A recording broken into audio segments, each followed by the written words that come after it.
السلام علیکم ناظرین، ویلکم ٹو عالمی خبریں بس 3 منٹ میں۔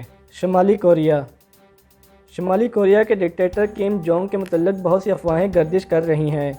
کم جونگ کو آخری بار 11 اپریل کو دیکھا گیا تھا جب انہوں نے حکمران جماعت کے اجلاس کی صدارت کی تھی۔ کم جونگ کی عدم موجودگی کے حوالے سے طرح طرح کی افواہیں پھیل رہی ہیں۔ کچھ لوگوں کا خیال ہے کہ کم کے دل کی سرجری کے ناکام ہونے کے بعد مر چکے ہیں۔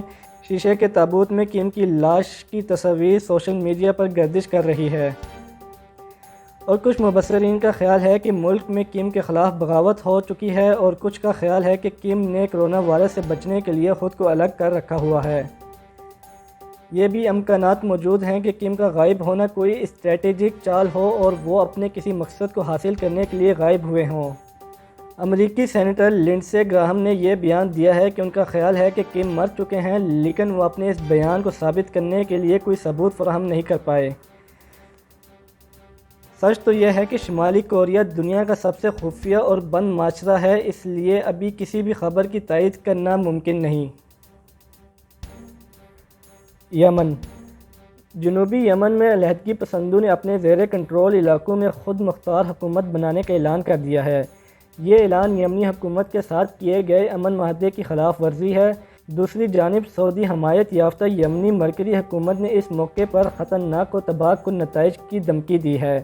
ملک کے وزیر خارجہ کا کہنا تھا کہ اس نام نہاد کونسل کی جانب سے جنوبی یمن میں علیحدہ حکومت بنانے کا اعلان اس کی دہشت گردی کی بحالی ہے، اور یہ ریاض معاہدے کو مسترد کرنا اور اس سے مکمل برطرفی کا اعلان ہے۔ دونوں فریقوں نے گزشتہ سال نومبر میں ایک اختیارات کے بٹوارے کے ایک معاہدے پر دستخط کیے تھے، جسے اقوام متحدہ نے یمنی خانہ جنگی ختم کرنے کی جانب ایک اہم قدم قرار دیا تھا۔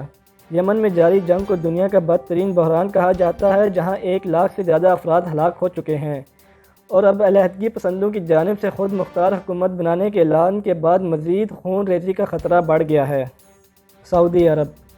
سعودی عرب نے ایک اور بڑا فیصلہ کیا ہے کہ 18 سال سے کم عمر ہونے پر سزائے موت کو ختم کر دیا ہے۔ یہ ایک ہفتے میں دوسرا بڑا اعلان ہے۔ اس سے پہلے کوڑے مارے جانے کی سزا کو ختم کر دیا گیا تھا۔ اس نئے فیصلے کے مطابق اب جو بھی فرد جرم کا ارتکاب کرے گا اور اگر اس کی عمر 18 سال سے کم ہے تو اسے سزائے موت نہیں دی جائے گی۔ سزائے موت کی بجائے اس فرد کو 10 سال تک قید کی سزا دی جا سکے گی۔ یوکرین پولیس نے ایک ایسے گروہ کو پکڑ لیا جو کہ نئے پیدا ہوئے بچوں کی اسمگلنگ کرتا تھا۔ یوکرین پولیس نے ایک نجی کلینک پر چھاپہ مارا جو کہ مبینہ طور پر چین کو چھوٹے بچے فروخت کرتا رہا ہے۔ اس جرم میں کلینک کا سربراہ، اس کا بیٹا اور ساتھ ہی 2 دیگر یوکرینی اور 3 چینی شہری شامل تھے۔